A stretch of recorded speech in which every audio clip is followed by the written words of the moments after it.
دنیا کا سب سے پہلا دھرم یا مذہب کون سا ہے، اسلام یا ہندو دھرم؟ اور یہ بھی آپ کو بتائیں گے کہ ہندو کس نبی کی امت ہیں، اس دنیا میں ہندو دھرم اور بت پرستی کی ابتدا کیسے ہوئی، اور یہ ہندو دھرم کیسے وجود میں آیا، اور اس کائنات کی تخلیق سے لے کر آج تک کتنے انبیاء کرام کو ہندوؤں کی طرف مبعوث فرمایا گیا، اور آج کے دور کے ہندو حقیقی طور پر کس نبی کی امت ہیں، اور ہندوؤں کے حقیقی پیشوا کلکی اوتار سے کون سے نبی مراد ہیں، اور کیا ہندو بھی جنت میں جائیں گے؟ پیارے دوستو، ان تمام تر سوالات کے جوابات قرآن و حدیث کی روشنی میں آج کی اس ویڈیو میں ہم آپ کو بتائیں گے، اور ہم امید کرتے ہیں کہ آج کی اس ویڈیو کو مکمل دیکھنے کے بعد آپ کو مکمل طور پر اس بات کا علم ہو جائے گا کہ دنیا کا سب سے بڑا اور پہلا مذہب یا دھرم کون سا ہے۔ پیارے دوستو، جب اللہ تبارک و تعالیٰ نے سب سے پہلے اس زمین کو تخلیق فرمایا اور اس زمین پر جس انسان کو بھیجا ان کا نام حضرت آدم علیہ السلام ہے۔ حضرت آدم علیہ السلام اللہ تبارک و تعالیٰ کے برگزیدہ نبی اور سچے مسلمان ہیں۔ اس طرح اس زمین پر قدم رکھنے والا پہلا انسان مسلمان ہوا، اور پھر اللہ تبارک و تعالیٰ نے حضرت آدم علیہ السلام اور اما حوا رضی اللہ تعالی عنہا سے تمام انسانوں کو پیدا کیا۔ حضرت آدم علیہ السلام کے بعد جو دوسرے نبی اس دنیا کے اندر جلوہ گر ہوئے وہ حضرت آدم علیہ السلام کے اولاد میں سے حضرت شیس علیہ السلام ہیں۔ ان کو بھی اللہ تبارک و تعالیٰ نے نبوت اور اسلام سے سرفراز فرمایا تھا۔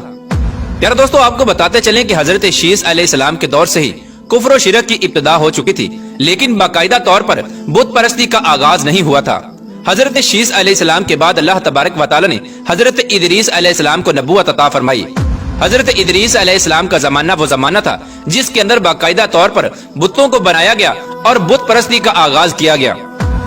پیارے دوستو، اب سوال یہ پیدا ہوتا ہے کہ جب دنیا کی ابتدا ہی اسلام سے ہوئی تو پھر آخر کار بتوں کو کس نے بنایا اور بت پرستی کا آغاز کس نے شروع کیا؟ اس کے بارے میں روایات میں آتا ہے کہ حضرت ادریس علیہ السلام کے اولاد میں سے چند لوگ ایسے تھے جو اللہ تبارک و تعالیٰ کا بہت زیادہ قرب رکھتے تھے، اور وہ اللہ تبارک و تعالیٰ کے برگزیدہ بندے اور ولی تھے، جن کے پاس لوگ بہت شوق اور محبت سے آیا کرتے اور اللہ تبارک و تعالیٰ کی عبادت اور ذکر و اذکار میں مشغول رہا کرتے تھے۔ جب لوگ ان اولیاء کرام کے ساتھ بیٹھ کر اللہ تبارک و تعالیٰ کی عبادت کرتے تو ان کو عبادت کے اندر بہت زیادہ سکون اور لذت محسوس ہوتی، اور اللہ تبارک و تعالیٰ کی رحمتیں ان پر نازل ہوتی۔ یہ اللہ تبارک و تعالیٰ کے نیک بندے جن کی تعداد تقریباً 5 بتائی جاتی ہے، جن کا نام ود، سوا، یغوث، یعوق اور نصر تھا۔ جب تک یہ لوگ زندہ تھے تو لوگ ان کے پاس آتے اور اللہ تبارک و تعالیٰ کی عبادت میں بہت زیادہ مشغول رہتے۔ جب یہ لوگ دنیا سے چلے گئے تو لوگوں کی عبادت میں کمی آنا شروع ہو گئی، اور لوگ اللہ تبارک و تعالیٰ کے راستے سے دور ہونے لگے۔ ان کے پاس بیٹھنے والے لوگ عبادت سے دور ہونے لگے اور ہر وقت ان کے غم میں مبتلا رہنے لگے، اور ایک دوسرے سے یہ شکایت کرنے لگے کہ ان نیک بندوں کے دور میں عبادت میں جو لذت حاصل ہوتی تھی اب وہ لذت ہمیں حاصل نہیں ہوتی۔ اس طرح شیطان نے جب ان لوگوں کے ایمان کی کمزوری کو دیکھا تو شیطان نے موقع غنیمت جان کر ان پر کڑا وار کر دیا۔ ایک دن شیطان ایک بوڑھے کی شکل میں ان کے پاس آیا اور ان لوگوں سے کہنے لگا کہ اگر تم لوگ چاہتے ہو کہ تم لوگوں کو عبادت کے اندر اسی طرح لذت حاصل ہونے لگے اور ان مرنے والے لوگوں کی کمی بھی محسوس نہ ہو تو میں تم لوگوں کو ایک ایسا راستہ بتاتا ہوں جس سے ان لوگوں کی کمی بھی محسوس نہیں ہوگی اور عبادت کے اندر لذت بھی اسی طرح حاصل ہوگی۔ چنانچہ اس طرح شیطان نے ان لوگوں کو یہ مشورہ دیا کہ ان مرنے والے لوگوں کے بت بنائے جائیں اور ان پر ان کے لباس ڈال دیے جائیں اور ان کو اپنی عبادت گاہوں میں رکھ دیا جائے اور ان کے سامنے کھڑا ہو کر اللہ تبارک و تعالیٰ کی عبادت کی جائے۔ اس طرح عبادت کرنے سے ان لوگوں کی کمی بھی محسوس نہیں ہوگی اور اللہ تبارک و تعالیٰ کی عبادت کرنے میں لذت بھی حاصل ہوگی۔ چنانچہ لوگوں کو شیطان کا یہ مشورہ بہت پسند آیا۔ شیطان نے ان مرنے والے لوگوں کے بت بنائے اور عبادت گاہوں کے اندر رکھ دیے۔ اس طرح لوگ اپنی عبادت گاہوں میں جاتے اور ان بتوں کے سامنے کھڑے ہو کر عبادت کرتے۔ شروع میں لوگ اللہ تبارک و تعالیٰ کی عبادت کرتے، پھر آہستہ آہستہ یہ لوگ ان بتوں کو سلام کر کے اور ان کے ہاتھ پاؤں چوم کر واپس آ جاتے۔ اس طرح زمانہ گزرنے کے ساتھ ساتھ شیطان نے لوگوں کو اس قدر گمراہ کر دیا کہ لوگ اللہ تبارک و تعالیٰ کی عبادت کو چھوڑ کر صرف انہی کو سجدہ کرنے لگے اور اللہ کی عبادت کرنے کی بجائے ان بتوں کی پوجا کر کے گھر واپس آ جاتے۔ پیارے دوستو، اس طرح حضرت آدم علیہ السلام کے ازلی دشمن نے دنیا کے اندر سب سے پہلے بتوں کو بنایا اور بت پرستی کی بنیاد رکھی اور لوگوں کو اللہ تبارک و تعالیٰ کی وحدانیت سے دور کر کے بتوں کی پوجا کرنے کے اندر مبتلا کیا، اور آہستہ آہستہ یہ بت پرستی اتنی عام ہو گئی کہ ہر نبی کے دور میں لوگ اس کفر و شرک میں مبتلا ہوا کرتے تھے، اور اللہ تبارک و تعالیٰ نے اپنے بے شمار انبیاء کرام کو ان بتوں کی پوجا کرنے والے لوگوں کی طرف مبعوث فرمایا اور ان کو اللہ تبارک و تعالیٰ کی وحدانیت کی طرف بلایا اور اللہ تبارک و تعالیٰ کی عبادت کرنے کا حکم دیا۔